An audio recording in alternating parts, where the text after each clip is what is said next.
Kids, if you're listening to this and you're playing Football Manager and your mum goes, get off the computer, you've been on it for hours, go, no. Because our next guest sort of went from playing Football Manager to managing. And he's been incredibly successful. You played the game Football Manager because you were so successful in it. You gave up playing football at a young age to concentrate on management. Is that right? Well, not quite, if I'm being honest. In the high-stakes world of professional football, to be a manager or a head coach, you need to have a decade of experience, a prestigious playing career, or at a bare minimum, a professional coaching license to manage at the highest level. But in 2022, a 30-year-old with none of these credentials took charge of a French top-flight club and then proceeded to make history. This is the Football Records. Feel free to subscribe. And this is the story of Will Still, the manager who turned Football Manager from a video game into a real-life masterclass. And in doing so, not only turned heads, but forced the football world to question everything they thought they knew about what makes a great coach. Let's backtrack. It's 2011. And while most 17-year-olds are dreaming of becoming the next Messi or Ronaldo, Will Still is making a decision that will change his life. Sitting in his bedroom, surrounded by Football Manager save files and tactical diagrams, he faces the brutal truth. He'll never make it as a professional player, but instead of abandoning his football dreams, he's about to take them in a radically different direction. And you need to get to know Will Still, who has always been someone who had that practical lens or a practical application, which is sort of rare as a teenager to have that level of self-awareness. I was about 18, 19, and then realised that cutting it as a professional footballer wasn't quite going to work. But his dreams were going to carry him elsewhere. Between self-belief, practical attitude, and application, these were key tools in Still's success in the future. Night after night, he had a routine, dedicated at his computer, treating Football Manager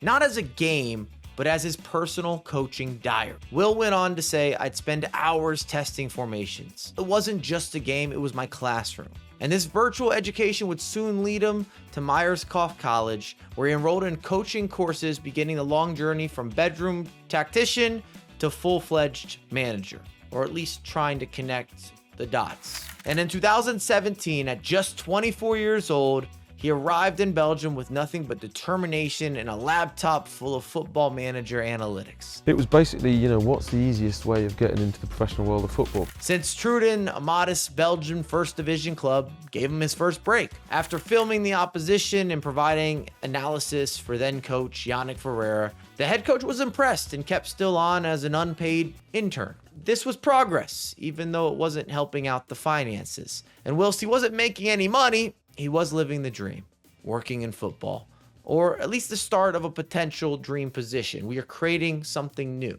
By definition, you're looking at innovation. Since Truden's senior players, some older than Still himself, initially viewed him with skepticism. Here was this kid, barely out of college, trying to tell them about tactical positioning. But the real world proved far less forgiving than his digital training ground. Yannick Ferreira, the coach who had hired Still since Truden, had now been swayed by a move to Standard Liège. Still followed him on the move, but it wasn't that smoothish sailing or elevation that you might have hoped for, at least in the early stages of this story. And September came, and Ferreira and his assistants, they were all sacked. Then came the first setback that could have ended his career before it truly began. After taking a position at Lierse as their video analyst the following June, Still left for Standard Liège once more, and it was a bit of a whirlwind couple of months as a strange turn of events would occur a couple days after his return to Standard Liège. Still wasn't able to come together with contract negotiations. They had a dispute. Then he returned to Lierse, where he had just left, and they offered him a new position as a caretaker manager. That's a lot to unpack.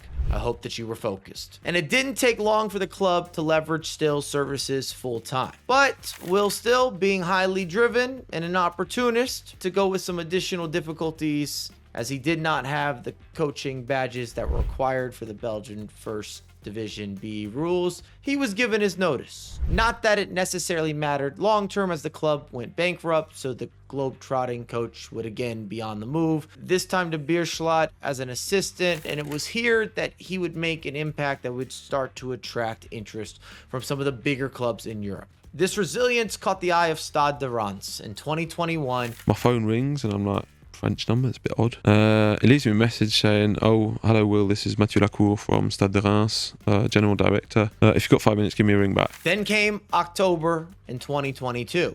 The moment everything changed. Reims manager unexpectedly departed, and the club made a decision that sent shockwaves through European football. They ring me up and say, "Right, Will, we fired Oscar." And I was expecting them to say, "Right, you've got to go too." Yeah, you're not leaving, you're taking over. They handed the reins to their 30-year-old assistant, the guy who learned tactics from a video game. And that made the headlines. I'll keep that on repeat. And there was one problem. Still didn't have his pro license. Every game he managed would cost the club 25,000 euros in just fines. So this was quite literally a 25,000 euro bet on an unproven manager every single match day. The pressure was immense. The skeptics were countless. And what happened next? Well, that's where this story turns truly extraordinary. 19 games. That's how long Reims went unbeaten under Still's leadership. Still has led the French side from a relegation battle to 9th in Ligue 1, including a run of just 1 defeat in 20, all while still studying to gain his UEFA Pro license. The longest active unbeaten streak in Europe at the time. A manager who learned his trade on Football Manager was outmaneuvering some of the most experienced coaches in the game. And his tactical approach was a direct translation of his gaming experience. A 4-2-3-1 formation built on high pressing and rapid counterattack, set piece routines that could have been lifted straight from a Football Manager save file. Even his approach to match preparation echoed the gaming background. Find weaknesses and exploit them. And I'm not saying this is a one-to-one, but many of us have seen the movie Moneyball with the Oakland Athletics, where they played baseball with statistical and analytical information, rather just relying on pure talent when they couldn't necessarily make the investment into some of the top tier talent across the league. Let me refocus. The crowning moment, a tactical masterclass against PSG. A 0-0 draw that just felt like a victory, with still outmaneuvering Christophe Galtier, a manager with decades more experiences, and a team full of talent from top to bottom and budgets that just seemed to be endless. But success, well, it brought its own challenges. The media dubbed him the FM fraud. Pundits raged against the idea of a video game manager leading a top flight club. The 25,000 euro per game fines continued to stack up, yet still remained unfazed, focusing on what he did best, winning football matches. By 2024, Still had earned his pro license, ending the fines and silencing many of the critics. But perhaps more importantly, he had proven something revolutionary, that the traditional path to football management wasn't the only valid one. And sometimes innovation comes from the most unexpected places. You could say it was forced innovation. Still flirted with the idea of a move to championship side Sunderland in the summer after his contract with Reims was coming to an end. But eventually, he would opt to stay in France, now challenging for a UCL spot with RC Lens. In an era where football seems increasingly set in its ways, Will Still's journey reminds us that modernization or innovation often comes from outsiders or those willing to challenge convention. Sometimes the future of the beautiful game arrives in the most unexpected form.